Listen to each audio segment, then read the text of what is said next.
값으로 매길 수 없는 명화가, 걸작품이 훼손된다면 여러분은 어떻게 하시겠습니까?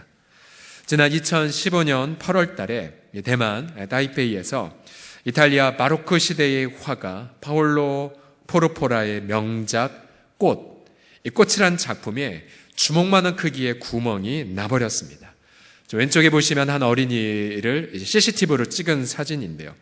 한 소년이 음료수를 든 채 그림 앞을 지나가다가 하필 발이 걸려 넘어지는데 벽에 있는 그림을 잡아버려서 벽에 주먹만한 구멍이 났답니다. 참고로 이 그림의 가격은 18억 원. 1972년도에 바티칸에서는 더 끔찍한 일도 일어났다고 합니다. 성 베드로 성당의 그 피에타상, 마리아가 이제 예수님의 시신을 안고 있는 그 유명한 피에타상을 어떤 지질학자가 나는 예수다라고 말하면서 망치로 그 상을 10번이나 가격을 했다고 합니다. 팔과 코 부분이 크게 훼손을 당했다고 합니다. 이 지질학자는 곧바로 체포되어 정신감정을 받고 병원에 수감이 됐다고 합니다. 처음 언급한 그 대만에서 이 걸작품을 훼손한 이 소년은 어떻게 되었을까요? 이 소년은 고의성이 없다고 판단이 되어서 용서를 해주었고, 저 작품에 이렇게 들여놓은 이 보험으로 이 손실을 메꾸었다라고 합니다. 자, 이 사람 인간 예술가가 만든 작품이 훼손되면 너무나도 우리 마음이 아픈데요. 하물며 이 창조주 하나님께서 자신의 영광과 자신의 아름다움을 담아 만든 걸작품이 훼손되었을 때에 그때의 충격은 얼마나 클까요? 하나님께서는 모든 만물을 만드시면서 보시기에 심히 좋았다고 감탄하셨습니다. 온 우주 만물, 또 인간, 또 모든 동식물에는 하나님의 아름다움과 거룩함이 가득했을 겁니다. 하나님의 완벽한 질서와 균형이 가득했죠. 이 세계는 온통 보석처럼 빛나는 걸작품 그 자체였습니다. 그런데 아담과 하와가, 인류의 시조이며 모든 인류의 대표였던 아담과 하와가 범죄를 저질렀습니다. 그들은 하나님과 동등한 교제를 나눌 정도로 존귀하게 지음을 받았지만, 그러나 인간은 하나님의 권위에 도전했고 스스로 하나님처럼 되기를 원했습니다. 아담과 하와가 범죄하는 그 순간 인간은 모든 교만과 끔찍한 죄악의 검은 원천이 되어버렸습니다. 로마서 5장 17절 말씀을 같이 읽어봅시다. 시작. 한 사람의 범죄로 말미암아 사망이 그 한 사람을 통하여 왕노릇하였은즉. 그래서 오늘 창세기 3장은 모든 인류 역사 가운데의 가장 그리고 결정적인 비극의 순간입니다. 이 순간 하나님의 마음은 어떠셨을까요?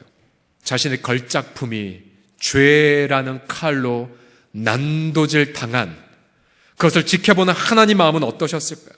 또 자신이 한 번도 생각하지 않았던 이 사망과 저주의 먹물로 걸작품이 끔찍하게 훼손된 걸 바라보셨을 때 하나님의 그 심경은 어떠하셨을까요?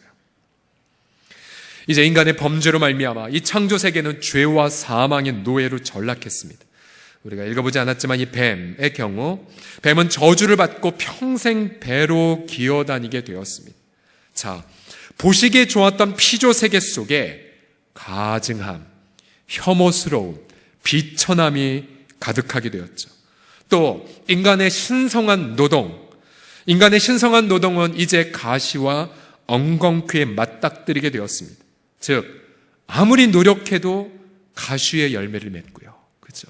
아마 이번 한 주간에도 우리 많은 남성들 일터에서나 사업터에서 정말 땀 흘려 일했음에도 불구하고 돌아온 건 가시와 엉겅퀴 뿐이어서 고통하는 분도 이 자리에 계실 것입니다. 그래서 인간은 죽을 때까지 땀을 흘려야 먹고 살게 되었죠. 또 여성은 해산의 고통, 또 자녀 양육의 고통을 짊어지게 되었습니다. 제 예전 파트너 여전사님이 고백이 자녀 해산의 고통을 묵상할 때마다 생각이 납니다. 이분은 늘 어린 자녀들한테, 그 어린 자매들한테, 이제 곧 출산을 앞둔 자매들한테 본인의 경험담을 이렇게 말합니다. 뭘 두려워해요? 하늘이 노래지고 나 죽었다 생각하면 애 나와. 걱정하지 마. 때론 제가 간절히 기도하는 것보다 그 전도사님의 충고 한마디가 응답이 되는 경우를 많이 제가 보았었습니다. 또한 오늘 16절에 보시게 되면 너는 남편을 원하고 남편은 너를 다스릴 것이니라 하시는 구절이 있죠. 이 구절은 여성은 본래 남성과 동등하게 지어졌지만 그러나 죄악의 저주로 인하여 여성은 착취와 억압의 대상으로, 즉 여성 불평등의 고통이 시작이 되었다는 뜻입니다. 더 이상 세상은 소망이 없어 보이죠. 그래서 이 세상은 날이 갈수록 저주, 정말로 우리 나이 어린 아이들부터 우리 중등부, 초등부 아이들, 정말 이 땅 가운데 있는 죄 자체를 바라봄으로 희망을 잃어버려가고 있지 않습니까? 더 이상 소망이 없는 이 세상, 과연 이 범죄한 인간에게 아무런 소망도 없을까요? 과연 범죄한 인간에 대한 하나님의 첫 번째 응답은 무엇이었습니까? 범죄한 인간에 대한 하나님의 첫 번째 응답은 첫 번째로 심판 중에 긍휼이라는 응답이었습니다. 첫 번째 같이 읽어봅시다. 심판 중에 긍휼입니다. 시작. 심판 중에 긍휼입니다. 오늘 본문은 온통 심판과 저주로 가득했습니다. 그러나 아담과 하와는 그 진노 중에서도 큰 긍휼을 지금 맛보고 있었습니다. 왜냐하면 이들은 죄악 중에 진멸되지 않고 생존함을 입었기 때문입니다. 왜 그러냐면요, 창세기 2장 17절을 보게 되면 하나님은 분명히 선악을 알게 하는 나무의 열매는 먹지 말라. 네가 먹는 그 날에는, 히브리어 원문을 보면 먹는 그 날에는 네가 죽을 것이고 죽을 것이라고, 원문엔 죽을 것이라는 게 2번이나 나옵니다. 반드시 죽으리라고 말씀하셨죠. 그러나 창세기 3장에서 아담과 하와가 범죄한 그날 그들은 죽임을 당하지 않습니다. 하나요. 가정과 일터 그리고 전 세계에 죽음의 그늘, 즉 썩어감, 비천함, 불평등, 가시와 엉겅퀴 등이 가득하였지만 아담과 하와는 그날 죽지 않았어요. 오히려 창세기 5장 4절 이하에 따르면 아담은 셋을 낳은 후에 무려 800년을 지내며 무수하게 많은 자녀들을 낳았습니다. 그리고 그가 얼마를 살았냐면 몇 살까지 살았습니까? 930세. 올림하면 1000년을 산 거죠. 1000년을. 하나님은 이들에게 죽음을 집행하지 않으셨습니다. 하나님은 이들의 생명을 보존해 주셨어요. 무려 1000년 동안. 하나님은 그 1000년 동안 이들에게 먹을 것을 주셨고요, 입을 것을 주셨고 그들의 다음 세대를 이어가게 하셨습니다. 주님은 이 1000년을 하루처럼 보내시며 바로 긍휼로 이 가정을 보존한 것입니다. 우리 전 성경에서 노래하는 하나님의 성품은 바로 하나님의 긍휼이죠. 긍휼이란 죄인에게 선고된 그 법 처벌을 유예시키는 겁니다. 긍휼. 출애굽기 33장 19절을 보면 하나님은 나는 은혜 베풀 자에게 은혜를 베풀고 긍휼히 여길 자에게 무엇을 베푼다고요? 긍휼을 베푸는 자라고 말씀하셨습니다. 또 시편 103편 8절에도 보게 되면 같이 읽어보겠습니다. 시작.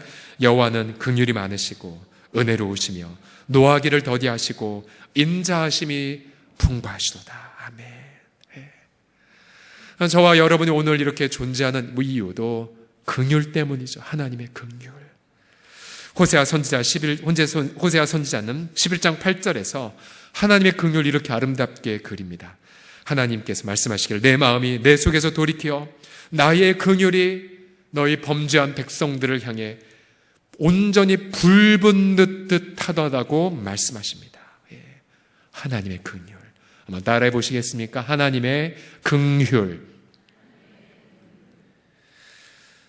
이제 우리 위안부 할머님들께서 지난 1월 달에도 한 분이 소천하셨기 때문에 39분밖에 남지 않았죠. 한국 정부의 굴욕적 외교로 인해 이제 일본에게 사죄를 받을 길은 영원히 사라진 것 같이 보입니다. 우리는 군국주의화되는 일본을 바라볼 때마다 축복하고픈 마음이 전혀 들지 않을 때가 많죠. 그러나 우리가 하나님의 긍휼을 묵상해 보면 우리는 그러한 범죄한 나라, 범죄함을 회개하지 않는 나라를 향해서도 하나님의 긍휼을 믿고 축복해야 될 때를 많이 느낍니다. 사도행전 14장 17절을 보게 되면 하나님이 모든 열방 백성들, 범죄한 백성들을 향해 이렇게 긍휼을 베푸신다고 말하고 있죠. 같이 읽어봅시다. 시작. 그러나 자기를 증언하지 아니하신 것이 아니니 곧 여러분에게 하늘로부터 비를 내리시며 결실기를 주시는 선한 일을 하사 음식과 기쁨으로 여러분의 마음에 만족하게 하셨느니라 하고. 아멘. 그러게 여러분, 혹시나 사업터나 일터에서 예수를 믿지 않는데 나보다 먼저 승진했다, 배 아파하지 마십시오. 하나님의 긍휼 때문이죠. 사업터에서 별로 교회도 안 다니고 정말로 삶은 정말로 남봉꾼과 같은데 오히려 나보다 사업 외출이 좋다, 질시하지 마십시오. 하나님의 긍휼 때문입니다. 그 베풀어진 긍휼로 인하여 그가 정말로 예수 그리스도께로 돌아오라는 회개의 간절한 하나님의 외침인 것이죠. 그러기에 우리 사랑하는 성도들, 정말로 우리가 일상의 삶에서 하나님의 그 긍휼의 시각으로 우리 이웃을 바라보십시오. 하나님의 긍휼의 시각으로 우리 가족을 바라보시고, 하나님의 긍휼의 마음으로 우리 자녀들을 바라보시고, 성도들을 바라보시고, 그래서 긍휼의 사람, 긍휼을 실천하는 우리 모든 성도들이 되기를 예수님의 이름으로 간절히 축복합니다. 옆 사람 보며 실천하겠습니다. 저는 당신을 불쌍히 여길 것입니다. 라고 시작. 저는 당신을 불쌍히 여길 것입니다. 두 번째로, 범죄한 인간에 대한 하나님의 첫 번째 응답은 무엇이냐면 다음 세대에 대한 희망입니다. 다 함께 따라하시겠습니다. 다음 세대에 대한 희망입니다. 시작. 다음 세대에 대한 희망입니다. 창세기 3장 15절을 다 같이 읽어보겠습니다. 시작. 내가 너로 여자와 원수가 되게 하고 네 후손도 여자의 후손과 원수가 되게 하리니 여자의 후손은 네 머리를 상하게 할 것이요 너는 그의 발꿈치를 상하게 할 것이니라. 자, 여자의 후손이 뱀의 후손의 머리를 깨트린답니다. 치명적 가격, 아니 결정적 패배를 안긴다는 거죠. 반대로 그 뱀의 후손은 여자의 후손의 발꿈치를 상하게 한다고 말합니다. 약간의 가격, 특별히 발꿈치를 상하게 하는 이 표현은 시편 41편에 가룟 유다가 예수 그리스도를 향하여 발꿈치를 들었나이다 한 표현과 같은 표현입니다. 이 뱀은 우리가 알다시피 바로 사탄의 메신저였죠. 요한계시록 12장 9절에 가보면 큰 용이 내쫓기니 옛 뱀, 곧 마귀라고도 하고 사탄이라고도 하며 온 천하를 꿰는 자라고 말합니다. 본래 사탄은 천사장이었으나 교만하여 하나님의 보좌에 올라 지극히 높은 자와 비기기로 그렇게 원했던 반역한 존재였죠. 그가 이제 자신도 타락했지만 그러나 인간을 유혹하여 하나님 앞에 반역하게 만들었습니다. 그러나 하나님이 이제 이 범죄한 가정을 향해 이런 놀라운 말씀을 선포하십니다. 바로 여자의 후손을 통해 그 사단의 세력을 괴멸시킬 것을 약속하셨습니다. 인간은 범죄했지만 인간의 후손은 그 죄악의 원흉을 이길 것임을 선언하셨습니다. 여자의 후손, 바로 그 여자의 후손은 누구를 예견한 것입니까? 예고한 것입니까? 그것은 바로 창조주이셨지만 친히 피조물이 되신 예수 그리스도를 말합니다. 아멘. 우리 예수님은 처녀 마리아에게서 성령으로 잉태되셨죠. 갈라디아서 4장 4절에 따르면 때가 참에 하나님이 그 아들을 보내사 누구에게서 나게 하셨습니까? 여자에게서. 바로 창세기 3장 15절에 여자의 후손을 염두하며 바로 여자에게서 나게 하셨죠. 실제로 예수님은 이 땅에 계실 동안 본인은 분명히 하나님의 아들이고 창조주이지만 자신을 향해서는 즐겨 이렇게 호칭을 많이 했었습니다. 바로 인자, 사람의 아들. 바로 여자에게서 난 자, 피조물이라는 호칭을 즐겨 사용하셨죠. 우리도 잘 아는 남설론의교회 원로 목사님 홍정일 목사님은 종종 이렇게 호칭을 했다고 합니다. 이렇게 예를 들어 경비하시는 분을 보면 집사님이라고 안 하고 형님, 아우님 이런 표현을 즐겨 썼다고 하죠. 예수님은 자신을 가리켜서 이런 호칭 같은 거 직분을 다 빼신 채 바로 인자라는 호칭, 여자의 아들이라는 호칭을 즐겨 쓰셨죠. 이제 그 예수님께서 십자가에서 저주와 마귀의 세력을 이렇게 파괴하셨습니다. 골로새서 2장 14절과 15절을 다 같이 읽어봅시다. 시작. 우리를 거스르고 불리하게 많은 법조문으로 쓴 증서를 지우시고 제하여 버리사 십자가에 못 박으시고 통치자들과 권세들을 무력하여 드러내어 구경거리로 삼으시고 십자가로 그들을 이기셨느니라. 아멘, 아멘. 두 가지가 나오죠. 하나는 우리의 범죄이나 모든 저주를 십자가로 다 도말하셨고요. 또 하나는 그 십자가로 말미암아 통치자들, 권세들, 사탄의 세력들이죠. 이 모든 사탄의 세력들을 무력화시켰고 구경거리를 삼으셨고 그들을 이겨버리셨습니다. 이제 아담과 하와는 서로 원망할 필요가 없어졌습니다. 왜냐하면 하나님께서는 이들의 후손을 통해 훼손된 걸작품을 다시 회복시킬 것이기 때문입니다. 이 아담과 하와가 들은 이 최초의 이 기쁜 뉴스, 이걸 가리켜 바로 원시복음 혹은 원복음이라고 말하죠. 바로 인류가 들은 첫 번째 기쁜 소식이기 때문입니다. 구약성경 전체가 바로 이 여자의 후손에 대한 이야기로 이어져 있죠. 바로 아담과 하와에게는 여자의 후손이란 이름으로 복음이 전해졌고, 아브라함에게는 너와 내 후손이 열방의 복이 되겠다라고 말씀하심으로 아브라함의 후손이라 예언되었고요. 다윗에게는 바로 다윗의 후손을 통해 하나님의 나라가 임할 것이란 약속으로 전해졌습니다. 마침내 이 땅에 예수님이 오셨을 때 마태복음은 이렇게 그를 소개하죠. 마태복음 1장 1절 다 같이 읽겠습니다. 시작. 아브라함과 다윗의 자손 예수 그리스도의 계보라. 아멘, 아멘. 결국 범죄한 가정에게 희망이 되신 여자의 후손, 또 우리에게는 이미 그 이름을 알려진 예수님을 통한 그 소망, 그러기에 여러분 새해가 되었지만 여전히 우리 가정에 혹시 불행이 가득하셨습니까? 그러나 아무리 불행이 가득하다 할지라도 복음의 희망은 여전히 우리의 가정을 비추고 계심을 믿으시기 바랍니다. 혹은 지난 3주 동안 여러분의 가정 혹은 일터에서 너무나 저주스러움만 가득하셨습니까? 너무나 가시와 엉겅퀴만 많이 나서 정말로 아무리 노력해도 열매가 없는 것 같은 답답함을 느끼셨습니까? 그래 여러분, 오늘 이 복음을 신뢰하십시오. 바로 여자의 후손으로 오신 그리스도께서 우리 가운데 생명이 되셨고 우리에게 빛이 되어주셨습니다. 복음을 우리에게 선물로 주신 그 좋으신 주님, 그 주님을 믿고 영광 올리시기를 주님의 이름으로 간절히 축복합니다. 마지막으로 범죄한 인간에 대한 하나님의 첫 번째 응답은 바로 수치를 덮으시는 희생입니다. 다 함께 읽으시겠습니다. 수치를 시작. 수치를 덮으시는 희생입니다. 21절을 보시면요, 여호와 하나님이 아담과 그의 아내를 위하여 가죽옷을 지어 입히시니라. 그 전까지 이들은 하나님의 낯을 피해 숨었고 또 무화과 나무 잎으로 수치를 가리고 있었습니다. 그런데 하나님은 이들 앞에서 무엇을 행하셨습니까?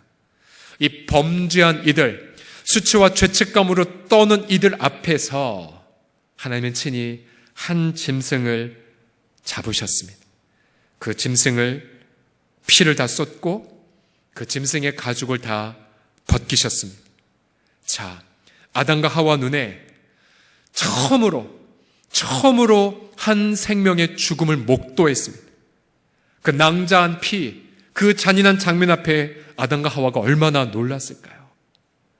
분명 하나님 모든 걸 보시고 보시기에 심히 좋았다라고 말씀하셨는데 한 피조물의 비참한 죽음 앞에 이 죄인들은 무엇을 느꼈을까? 그런데 하나님은 친히 그 희생 제물에 가죽을 벗기시고 그 가죽 바로 입히진 않으셨겠죠. 아마 가죽 공정을 하셨겠죠. 아마 피를 다 빼시고 두드리시고 말리시고 이런 과정을 하셨겠죠. 그리고는 멋지게 하나님이 디자인해 주셔서 아담과 하와에게 옷을 입혀 주셨습니다. 최초의 옷. 이제 이 아담과 하와는 하나님이 친히 짐승의 희생으로 만들어진 가죽옷 덕택에 더 이상 수치를 가릴 필요가 없어졌죠. 그 가죽옷 때문에 하나님 앞에 담대하게 나아갈 수가 있었습니다. 하나님이 친히 자신의 죄를, 자신의 허물을 가리워 주셨기 때문이죠. 다윗도 간음과 살인죄를 저지르고 처절하게 회개기도를 드렸을 때에 다윗이 경험한 하나님의 은혜는 시편 30편 1절에 이렇게 기록되어 있습니다. 같이 읽어봅시다. 시작. 허물의 사함을 받고 자신의 죄가 가려진 자는 복이 있도다. 죄악의 가리워짐을 받은 복. 구약시대에 지성소에 들어가면 천사들, 그룹들이 자신의 날개를 덮어 언약궤를 수호했죠. 그곳의 이름을 가리켜 시은좌, 베풀 시자의 은혜의 은자에, 그리고 보좌의 좌자를 뜻해서 바로 은혜의 보좌를 그렇게 의미했습니다. 우리는 그 은혜의 보좌 앞에 나아갈 때에 무엇을 경험하냐면 나의 죄와 나의 허물이 가려지는 경험을 합니다. 그리고 우리는 그 시은좌 앞에서 우리를 위하여 죽임 당하신 제물, 어린 양 예수 그리스도를 대면하죠. 바로 예수 그리스도의 피로 우리의 허물과 죄가 가리워짐을 경험합니다. 아담과 하와는 앞으로 이루어지게 될 이 놀라운 복음의 내용을 그 에덴 동산에서 경험을 하게 됐죠. 하나님은 우리 인류의 첫 시조에서부터 그의 변함없는 긍휼과 사랑과 은혜를 아낌없이 베풀어 주셨습니다. 이제 아담과 하와를 통하여 인류 역사 속에 두 가지 큰 흐름이 이제 시작이 되는 걸 보게 됩니다. 하나는 거대한 죄악의 물줄기. 그래서 인류 역사를 관통하게 되죠. 그러나 그 거대한 인류의 역사의 죄를 오히려 덮고도 남을 은혜의 역사. 죄의 강물과 은혜의 역사, 이 두 가지가 앞으로 인류의 역사를 관통하게 되고 우리는 그 관통한 한 지점에 2017년도에 함께 서 있습니다. 아마 내 인생 정말로 하나님이 걸작품으로 지으셨지만 그러나 너무나 훼손돼 버려서 더 이상 소망이 없다고 여겨지는 사람들이 있다면 그것은 바로 아마 우리 장애인들 것입니다. 혹은 가족들에게 버림받은 어르신들일 수 있겠죠. 네, 지난 수요일날 포천에 남사랑의 집을 방문했습니다. 작년 12월 달 여러분 기억나십니까? 우리 그 장애인들과 함께 그 남사랑의 집 사모님이 오셔서 핸드벨 공연해 주시고 가장 먼저 성탄의 기쁨을 이제 나눠 주셨죠. 예. 그래서 언젠가 한번 좀 방문하고 싶어서 이제 1월 달에 약속을 잡고 우리 두 장로님과 또 한 지사님 또 우리 사위원회 목사님이랑 같이 포천에 갔습니다. 가보니까 정말 넓은 시설이에요. 한쪽은 예사랑 교회가 있었고 또 한쪽은 어르신들을 위한 양로원 시설. 그러니까 오고 갈 데 없는 어르신들. 그러나 이제 그 요양 등급을 받지 못하셨기 때문에 이제 정부 지원을 받지 못하는 그런 오고 갈 데 없는 어르신들의 숙소가 있었고 또 장애인들을 위한 그룹 홈이 있었고요. 또 장애인과 함께 있는 시설이 있었습니다. 그래서 약 한 50명가량 된 공동체가 함께 있었는데요. 그때도 저희 교회 와서 말씀 나눴듯이 혼자 사시는 어르신들은 우리 장애인들 때문에 말벗이 서로가 되어져서 서로 의지하는 공동체가 되었습니다.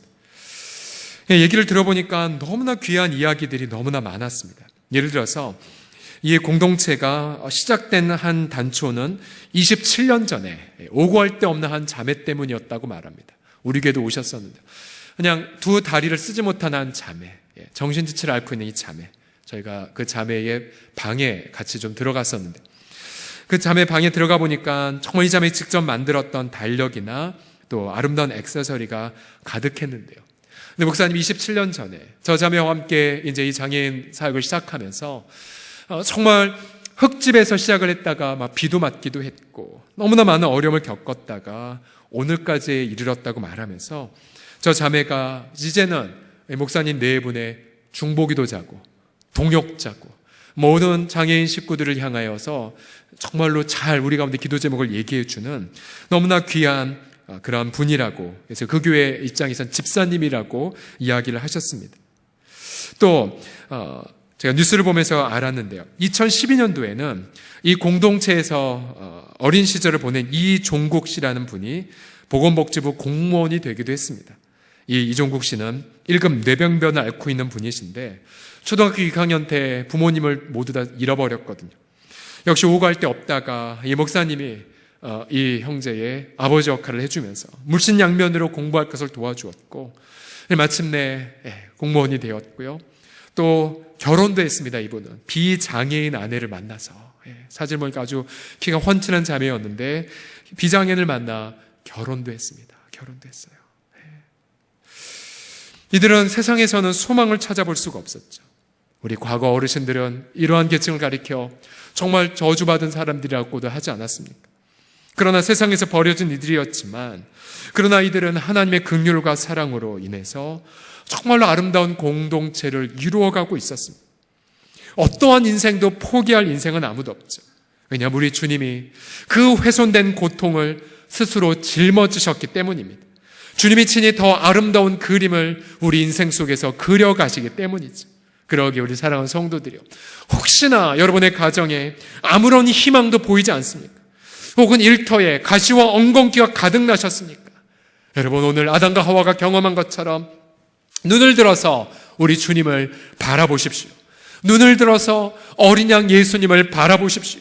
그때 우리 주께서 아담과 하와의 인생에 아름다운 희망을 빚어가셨듯이 또 이러한 소외된 공동체에 아름다운 이야기를 만들어 가셨듯이 저와 여러분의 인생도 아름다운 걸작품으로 영원히 빚어가실 것을 믿습니다. 기도하겠습니다.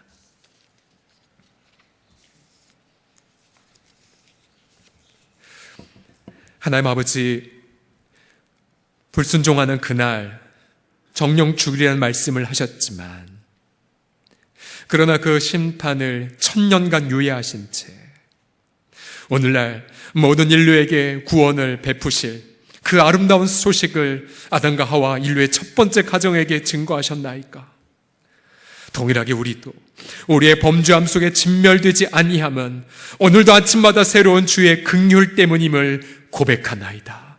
오늘 하루도 주님의 긍휼이 우리의 양심에 가득하였기에, 주님의 긍휼이 우리의 가정에 가득하였기에, 주의 그 긍휼이 우리 일터와 또 주의 그 긍휼이 지금 고통한 우리 민족 가운데 함께 거하였기에 오늘도 우리가 주의 보좌 앞에 나아갈 수 있음을 찬양하나이다.